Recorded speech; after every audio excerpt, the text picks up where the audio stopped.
Alright, this week I thought I'd discuss how freedom has seemed to disappear and nobody has noticed. Whilst discussing that, I'm also going to build a wardrobe inside the bus, and I'm going to kind of smarten up and do a bit of a makeover on the outdoor shower. Look at any modern city. A slow procession of people locked in metal boxes, crawling forwards through the traffic. Each car headed for another box, a cubicle inside a glass tower.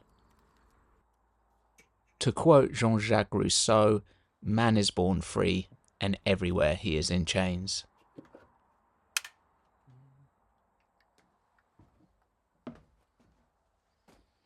No law says it has to be this way.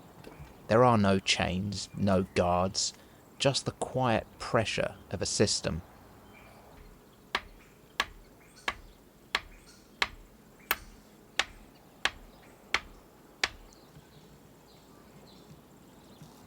It's a system that doesn't ask for obedience, it requests participation. As Goethe once said, none are more hopelessly enslaved than those who falsely believe they are free. So what exactly is going on?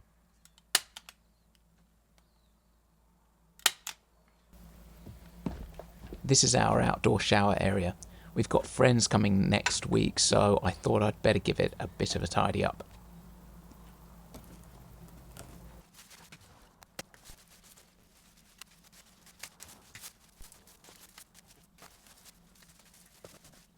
Adam Smith, one of the architects of modern economics, imagined a world in which technological progress would give us more leisure time.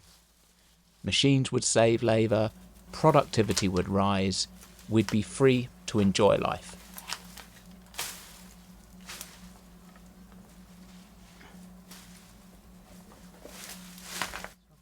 But something else happened. Instead of working less, we worked more.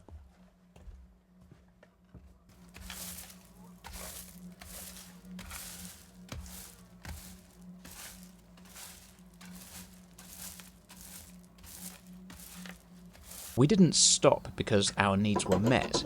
We kept going because our wants never ended.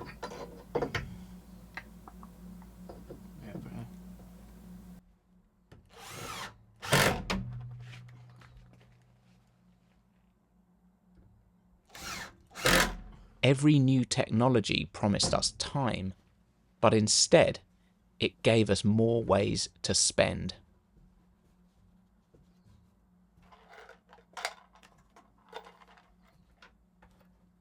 Adam Smith said, "The real price of everything is the toil and trouble of acquiring it."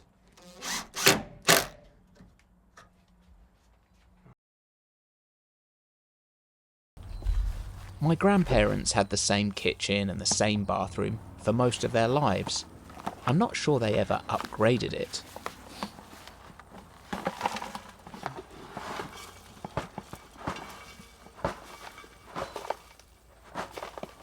Things were made to last, not just physically, but culturally. Today, almost every product has been swallowed by fashion. Your kitchen isn't just functional, it has to be, and here's a phrase I strongly dislike, on trend.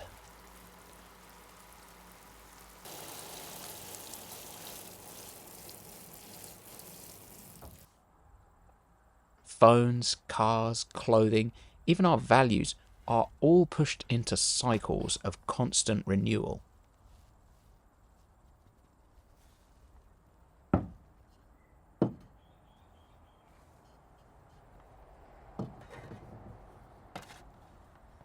Nothing is built to endure. In fact, it has been planned to expire.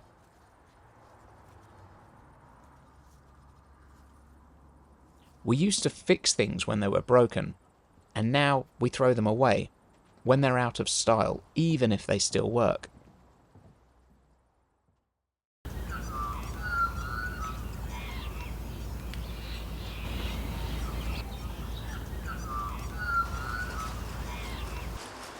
chucking it with rain. It's an absolutely perfect day to be inside the container in the dry, and I'm going to get on with making a wardrobe. So this is the plan I'm working to. It's really simple. It's kind of a small walk-in wardrobe. So there's a door in the center here. On the left side there'll be a load of shelves, same on the right. The first thing I'm going to do is rip everything down to size. So I'm doing all of the long cuts, cut everything to the same size, and then I'll do the cross cuts second. My parents grew up at the end of the Second World War. They remember rationing, scarcity, and maybe that shaped how they saw the world.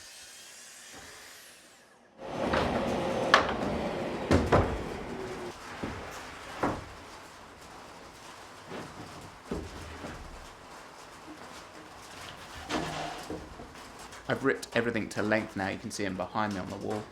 Now I just need to cross cut everything, so I'm going to do that on the mitre saw. Just makes things very easy.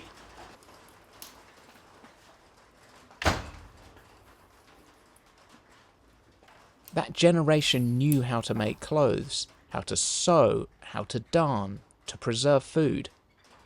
They fixed things rather than replacing them. Not just for fun, but because it was necessary.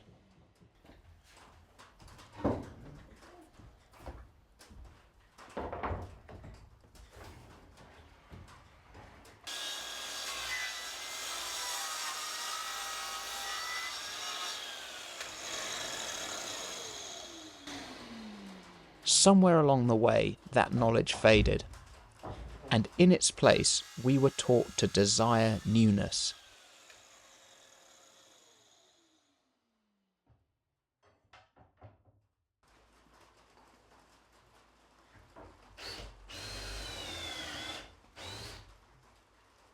The fashion industry has 4 seasons, but really everything became fashion. Phones, furniture, kitchens.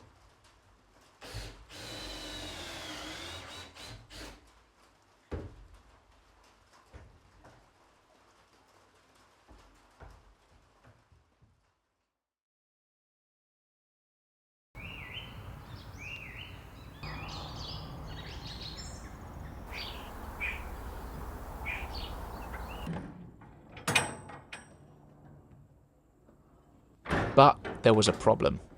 A more extravagant lifestyle needed funding, and most of us didn't have the savings to pay for it.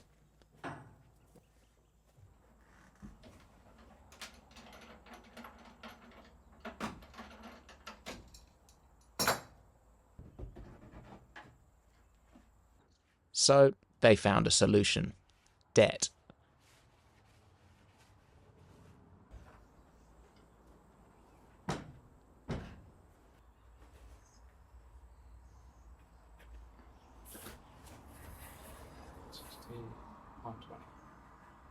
One, two, three, 4, 5, 6. Credit cards, store cards, buy now, pay later. We didn't just spend our income, we started spending our future. And that brings us to a harder question. How long could we survive without working?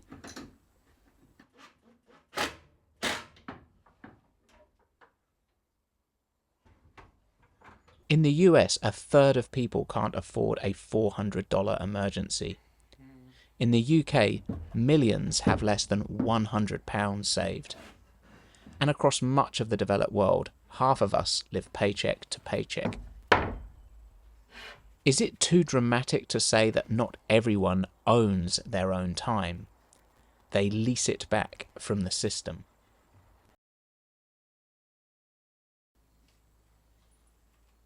Then there's the new model, subscription life.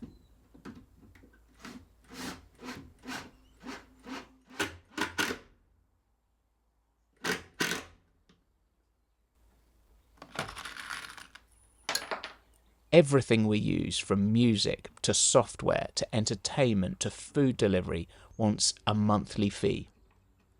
Not because it's better, but because it keeps you locked in.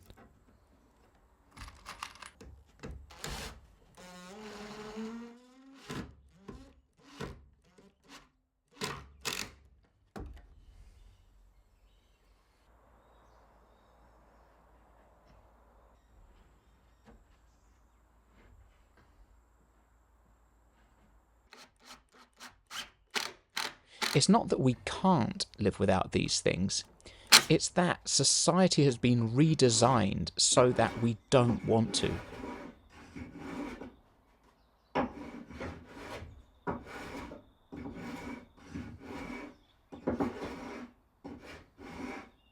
I remember reading Aldous Huxley's Brave New World in the 1990s, and at that time it didn't hit me quite so hard, but today it's prescient.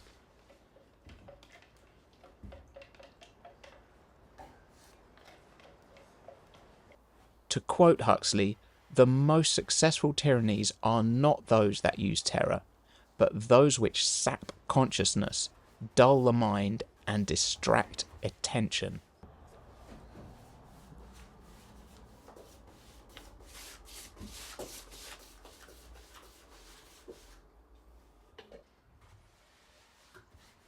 I can't think of a better analogy of doom scrolling on your phone.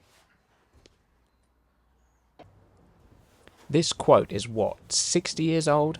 And it is profoundly apposite today.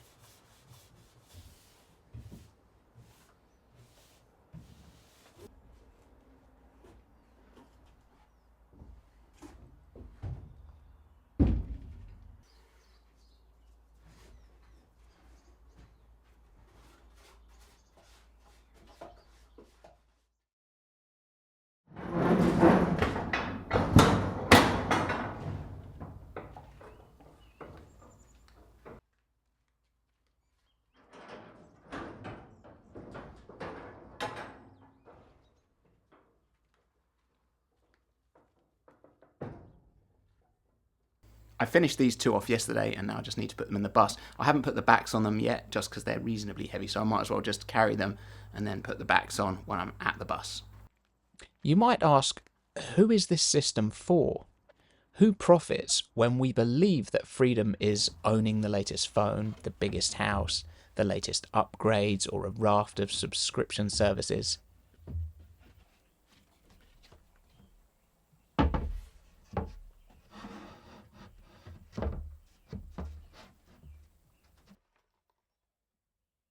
It isn't us. It's the companies who sell us the solution to a problem that they invented. It's the brands who mine our insecurities for quarterly growth. And it's the system that thrives when we mistake consumption for meaning.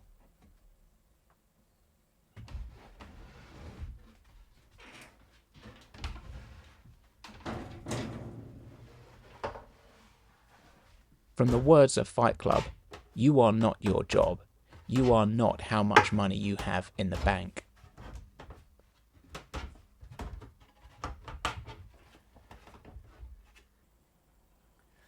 One down, one to go. I can't believe it's 2 weeks till it's winter. I'm sweating.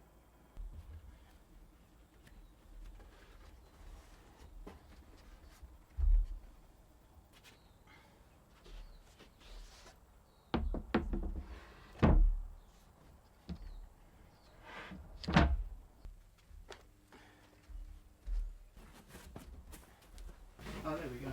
Yeah. We're about there. So if I lift it up, yeah.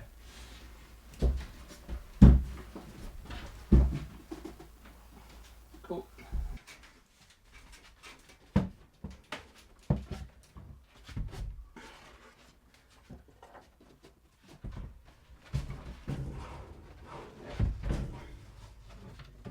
A walk-in wardrobe. Very nice. That's pretty good. So that's about done. I just need to run a rail across here so I can hang a few jackets on it.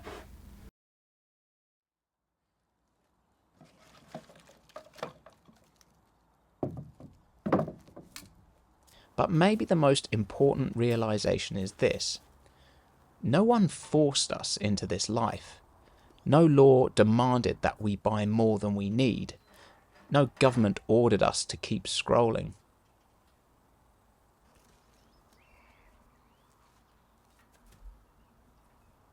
We followed that rhythm because it was everywhere.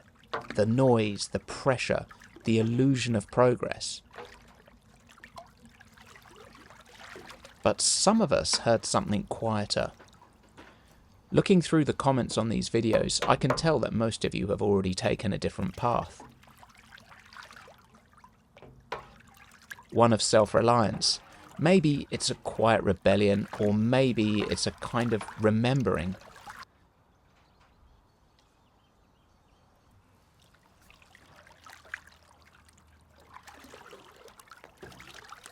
As the poet David Whyte once wrote, the antidote to exhaustion is not rest, it's wholeheartedness.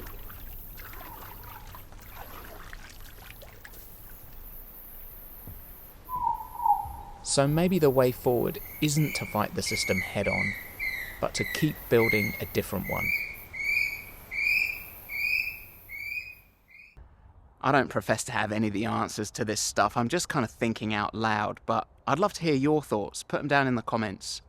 Thank you so much for watching, and I will see you next week.